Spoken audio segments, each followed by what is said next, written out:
Advantages और disadvantages of being a cabin crew out of my experience. Advantages पहले देखते हैं क्योंकि अच्छी चीज़ों के बारे में पहले जानना चाहिए, तो एडवांटेजेस के बारे में पहले बात करेंगे। Travelling, you get to travel a lot and for someone who is coming from a middle class background, मेरे जैसे एयर फेयर्स में बहुत भारी डिस्काउंट मिलता है। इट्स नॉट फ्री, तो डिफिकल्टीज होती हैं, बिल्कुल होती हैं। ये काम बहुत ज्यादा डिफिकल्ट है। आपके स्लीप साइकिल की बैंड बजी होती है, तो अपनी हेल्थ मैनेज करने का टाइम नहीं मिल पा रहा है, प्लस बॉडी में बहुत ज्यादा ब्लोटिंग होती है। तो मुझे कभी कभी ऐसा फील होता है कि यार मेरे वजह से इन लोग की भी नींद खराब हो रही है, इन लोग भी परेशान हो रहे हैं।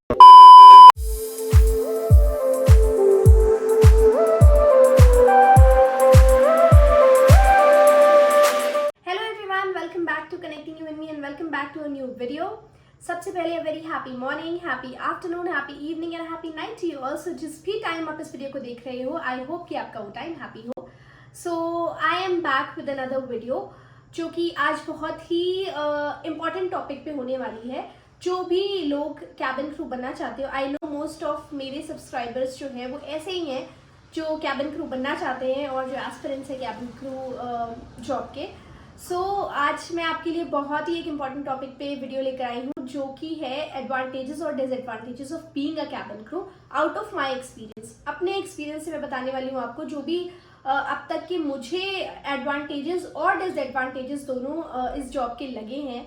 वो आज मैं आपके साथ शेयर करने वाली हूँ, क्योंकि जब भी आप किसी जॉब को ज्वाइन करने का सोचते हो या आप किसी भी जॉब को करने का सोचते हो, तो सबसे इम्पॉर्टेंट चीज़ जो आपको पता होनी चाहिए वो है कि उस जॉब में आने के बाद आपको क्या बेनिफिट्स मिलने वाले हैं, या फिर उस जॉब के क्या कॉन्स है, या फिर क्या ऐसी चीज़ें हैं जो आपको डिसएडवांटेजेस के तौर पे इस जॉब में देखने मिलेंगी और आपको थोड़ा सा उसके साथ भी कोप अप करना पड़ेगा। तो सबसे पहले मैं आपके साथ शेयर करूंगी 5 advantages of being a cabin crew, और उसके बाद हम बात करेंगे डिसएडवांटेजेस के बारे में। एडवांटेजेस पहले देखते हैं क्योंकि अच्छी चीज़ों के बारे में पहले जानना चाहिए, तो एडवांटेजेस के बारे में पहले बात करेंगे।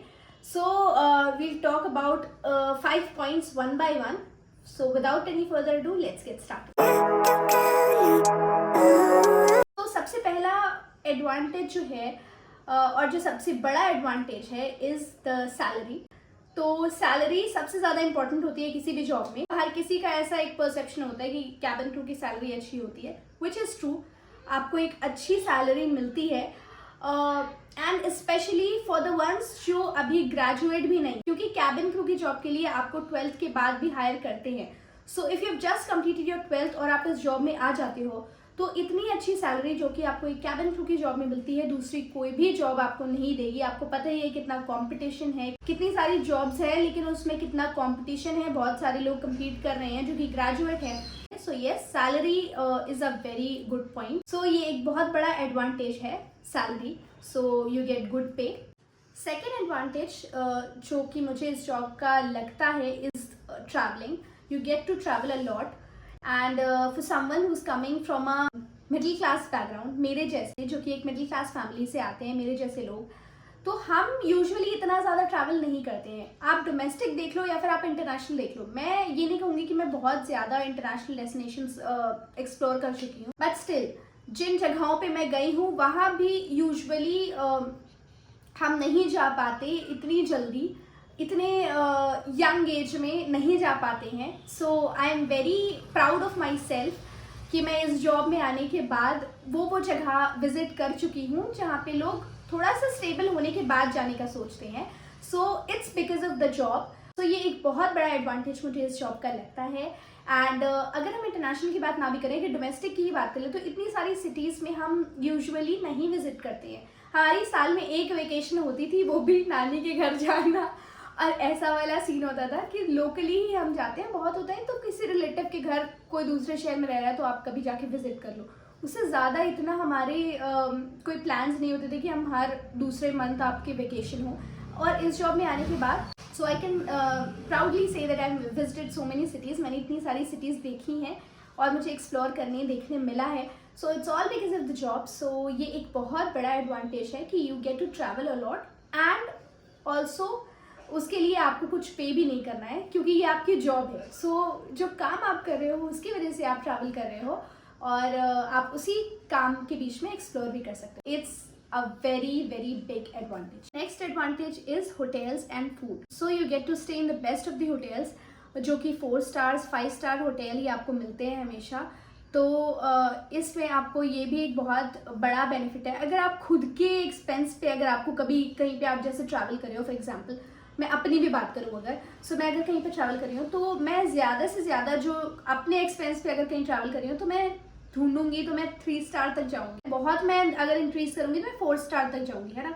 तो 5 स्टार तक हम नहीं स्पेंड करते हैं। तो इस जॉब का एक ये बहुत बड़ा एडवांटेज है कि आपको इतने अच्छे 5 स्टार होटल्स में, 4 स्टार होटल्स में स्टे करने को मिलता है, वो भी फ्री ऑफ कॉस्ट। और खाना आपको बहुत सारे अलग अलग तरह की वैरायटी खाना एक्सप्लोर करने मिलता है। You get to explore a lot of buffet, उसमें आपको अलग अलग क्विजीन ट्राई करने को मिलता है और all that free of cost. It's a very very very big advantage. So next जो एडवांटेज है इस जॉब का, it is air fares and discounts. So air fare की अगर हम बात करें तो बीइंग अ कैबिन क्रू, मुझे ट्रैवल करने पे, अगर मैं अपना पर्सनल ट्रैवल भी कहीं पे कर रही हूँ, अगर मैं कहीं घूमने भी जाना चाहती हूँ, सो अगर हम स्टाफ ट्रैवल पे जाते हैं सो हमें एयर फेयर्स में बहुत भारी डिस्काउंट मिलता है। It's not free. बहुत सारे लोग को ऐसा लगता है कि हमें कुछ भी पे नहीं करना होता है, बट ऐसा नहीं है। हाँ, फेयर पूरा आपका फ्री होता है, आपको फेयर पे नहीं करना है, बट आपको टैक्सेस पे करने होते हैं। उस पर्टिकुलर टिकट के जो टैक्सेस होते हैं वो आपको पे करने होते हैं, तो वो बहुत कम होते हैं कंपेयर टू जितना कि एक नॉर्मल पैसेंजर पे करेगा, उससे बहुत ही कम होता है। सो उतना आपको पे करना होता है, तो उसमें बहुत भारी डिस्काउंट होता है। उसके साथ ही साथ आपकी फैमिली को भी एयर टिकट्स में सेम डिस्काउंट मिलता है।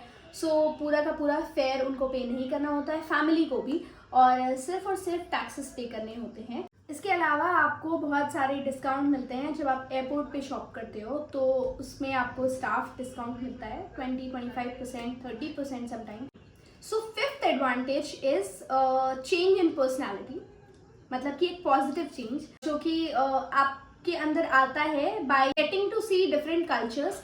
आपको अलग अलग कल्चर देखने मिलता है, आपको डाइवर्सिटी देखने मिलती है जो इंडिया की है। अलग अलग सिटीज आप विजिट करते हो, अलग अलग तरीके के लोगों से आप मिलते हो, तो आपके खुद के नेचर में भी, आपकी पर्सनालिटी में भी एक चेंज आता है, जो कि मेरे लिए तो बहुत ही पॉजिटिव रहा है। बिकॉज मैं एक इंट्रोवर्ट होती थी, मैं बहुत कम बात करती थी और बहुत ज़्यादा शाय नेचर की थी, बट मेरे अंदर ये एक पॉजिटिव चेंज आया है। So now I can interact with people. मैं ये नहीं कहूँगी मैं पूरी तरह से एक्सट्रोवर्ट हो गई हूँ, लेकिन हाँ ये है कि मैं अब मुझे इंटरेक्ट करने में इतना प्रॉब्लम नहीं होता है। सो हाँ, ये बहुत ही एक पॉजिटिव सा चेंज इस जॉब की वजह से आपके अंदर आता है, and it is also a very very big advantage. So now let's move on to the disadvantages. Disadvantages का मतलब ये नहीं है that I dislike my job, या फिर इस जॉब को आप लोग डिसलाइक शुरू कर दो करना इस सब को सुनने के बाद। ये सिर्फ कुछ ऐसे चैलेंजेस हैं जो बीइंग अ कैबिन क्रू हम अपनी डे टू डे लाइफ में फेस करते हैं। हर चीज़ें किसी भी जॉब में आपको नहीं मिल सकती हैं। कुछ पर्क्स होते हैं तो कुछ ऐसी चीज़ें भी होती हैं, कुछ चैलेंजेस भी होते हैं जो आपको कोप अप करने होते हैं अपने साथ। तो डिफिकल्टीज होती हैं, बिल्कुल होती हैं, लेकिन अगर आप अपनी जॉब को लेके पैशनेट हो तो आपके लिए इतनी भी ज़्यादा मुश्किल नहीं होती है चीज़ें। But it's all up to you, आप कैसे उनको अपने तरीके से मैनेज करते हो। सो बात कर लेते हैं डिसएडवांटेजेस की और चैलेंजेस की that we face as a cabin crew in our day to day life. So सबसे पहला जो डिसएडवांटेज या फिर चैलेंज आप कह सकते हो इज द हेक्टिक लाइफ। सो आपकी लाइफ बहुत ज़्यादा हेक्टिक होती है। सबको लगता है कि कैबिन क्रू की लाइफ बहुत ज़्यादा ग्लैमरस है, सब कुछ बहुत ज़्यादा अमेजिंग है ये वो, लेकिन ये काम बहुत ज़्यादा डिफिकल्ट है। कभी कभी ये जॉब बहुत ज़्यादा हेक्टिक हो जाती है जब आपको 4 सेक्टर करने होते हैं स्पेशली, और उसके साथ साथ आपको एक मतलब ये पता होता है कि 24 आवर्स में आपको 12 घंटे फ्लाई करना है। आपको उसके बाद रेस्ट मिलेगा नो डाउट, लेकिन जो आप जिस टाइम पे फ्लाई कर रहे हो, कभी कभी आपकी फ्लाइट बहुत अच्छी जाती है, बहुत सॉर्टेड जाती है, कभी कभी लोड फुल होता है और फ्लाइट बहुत हेक्टिक जाती है, मतलब कि बहुत सारा काम होता है, आपको बैठने तक का, आपको पानी तक पीने का टाइम नहीं मिलता है। तो कभी कभी बहुत आसान भी जाती है कि मतलब आप बैठे ही हुए हो, कोई ऐसा खास काम नहीं है, लेकिन कभी कभी ऐसी भी जाती है जिसमें आपको बैठने का भी टाइम नहीं मिलता है, मतलब आप कभी भी फ्लाइट पे जा सकते हो, है ना। So it's not like 9 to 5। Of course 9 to 5 भी हेक्टिक होती है, जो करते हैं उनके लिए वो भी डिफिकल्ट है, लेकिन एटलीस्ट उसमें आपका एक शेड्यूल सेट होता है कि आप इतने से इतने टाइम तक आपको जॉब करना है, उसके बाद आप रेस्ट करोगे।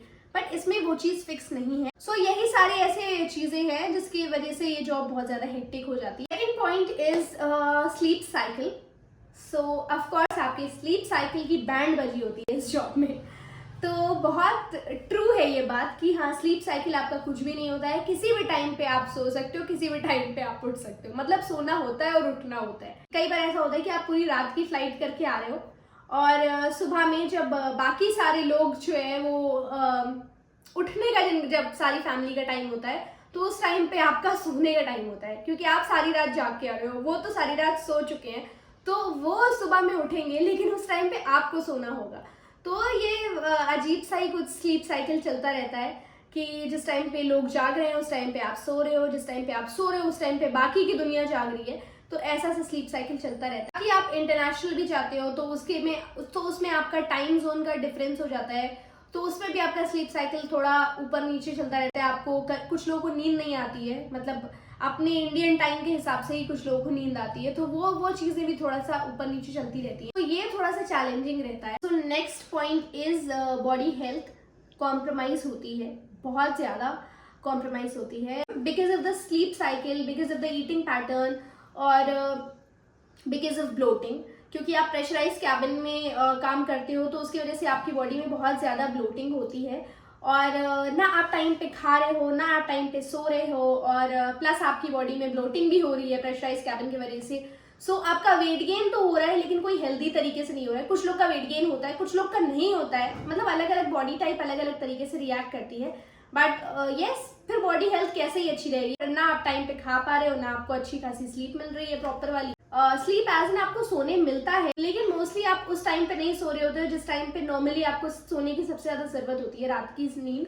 तो आपको प्रॉपर रात की नींद बहुत बार सैक्रिफाइस करनी होती है, जिसकी वजह से आपकी बॉडी हेल्थ विद टाइम वो थोड़ा सा खराब हो जाती है। और जो आपको लोग आसपास अपने थोड़ा सा ज्यादा हेल्दी भी दिखते होंगे कैबिन क्रू, सो वो इस वजह से ही होता है। It's not because they are eating so much and they are so much into food और ये वो करके, लेकिन उनको अपनी हेल्थ मैनेज करने का टाइम नहीं मिल पा रहा है। प्लस बॉडी में बहुत ज्यादा ब्लोटिंग होती है, इस वजह से भी बहुत ज्यादा वेट गेन होता है। सो यस, ये भी एक डिसएडवांटेज है जो कि आप अपनी बॉडी को प्रॉपर मैनेज नहीं कर पाते हो, बॉडी हेल्थ को। Next point is personal life suffer करती है बहुत ज्यादा।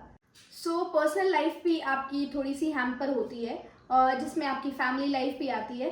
सो किसी भी टाइम पे आपको फ्लाइट के लिए अगर पुल आउट हो जाते हो, आपको फ्लाइट के लिए पुल आउट कर लेते हैं, तो आपको रात में जागना है, एकदम से आप मिडनाइट में जाग गए हो, तो आप अकेले नहीं जागते हो, आपके साथ और भी फैमिली के लोग भी जागते हैं। मतलब एक इंसान अगर जाग रहा है तो बाकी लोग भी उठ ही जाते हैं। अगर आपने लाइट ऑन करी है तो किसी ना किसी की तो नींद खुल जाएगी, और मेरी फैमिली तो ऐसी है कि सबकी नींद खुल जाती है, सब लोग उठ के बैठ जाते हैं। तो मुझे कभी कभी ऐसा फील होता है कि यार मेरे वजह से इन लोग की भी नींद खराब हो रही है, इन लोग भी परेशान हो रहे हैं। तो ये चीज़ें होती हैं।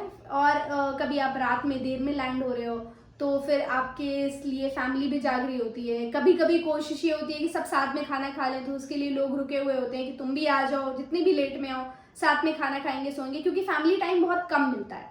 क्योंकि यही होता है ना कि टाइमिंग हमारी मैच नहीं होती है। कभी जिस टाइम पे आपको सोना है तो उनको जागना है, उनको जागना है तो आपको सोना है, वो चीज़ें मैच नहीं होती है। तो इसके लिए जितना भी आपको क्वालिटी टाइम मिलता है, आप चाहते हो कि स्पेंड कर लो, तो वही होता है कि थोड़ा सा फैमिली कभी कभी परेशान हो जाती है। सो यस, ये भी एक डिसएडवांटेज है, आपकी पर्सनल लाइफ और आपकी फैमिली लाइफ थोड़ी सी हैम्पर होती है। सो फिफ्थ और सबसे बड़ा डिसएडवांटेज या फिर चैलेंज कह लो, जिसके लिए अपने दिल को बहुत मजबूत बनाना पड़ता है, is you have no festival off. मतलब ऐसा फिक्स कोई भी फेस्टिवल ऑफ नहीं मिलेगा। तो फेस्टिवल पे मोस्टली आप फ्लाई ही करोगे, तो ये होता है। और ज़रूरी नहीं कि आप अपने शहर में ही फ्लाई करो, कि मतलब आप डे रिटर्न ही कर रहे हो, आप लेओवर्स पे होते हो, आप दूसरी सिटीज़ में होते हो, तो फैमिली से थोड़ा सा दूर होते हो फेस्टिवल्स पे। ये भी एक डिसएडवांटेज है, पर इसके लिए भी अपने दिल को थोड़ा सा स्ट्रॉन्ग बना के रखना पड़ेगा। अगर कुछ करना है तो थोड़ा बहुत तो यार देखना पड़ेगा। बहुत सारे पर्क्स हैं, तो एक आध डिसएडवांटेज तो होंगे ही। एंड सबसे ज़्यादा बुरा तब लगता है कि जब फैमिली आपकी फेस्टिवल की तैयारी कर रही हो, घर पे आपकी तैयारी चल रही हो और आपको बाहर जाना पड़े फ्लाइट के लिए, तो आप अपने सामने सब देख रहे हो, बहुत एक इमोशनल सा मोमेंट हो जाता है। और साथ ही साथ आपकी फैमिली भी अपसेट हो जाती है।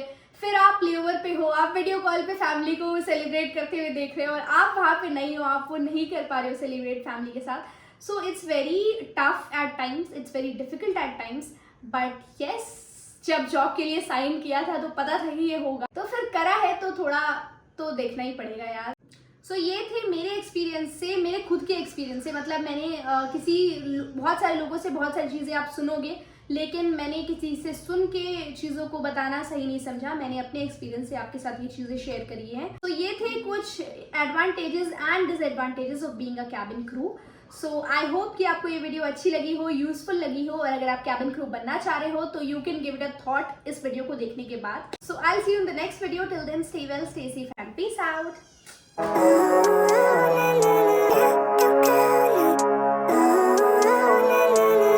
Living life, every day, late at night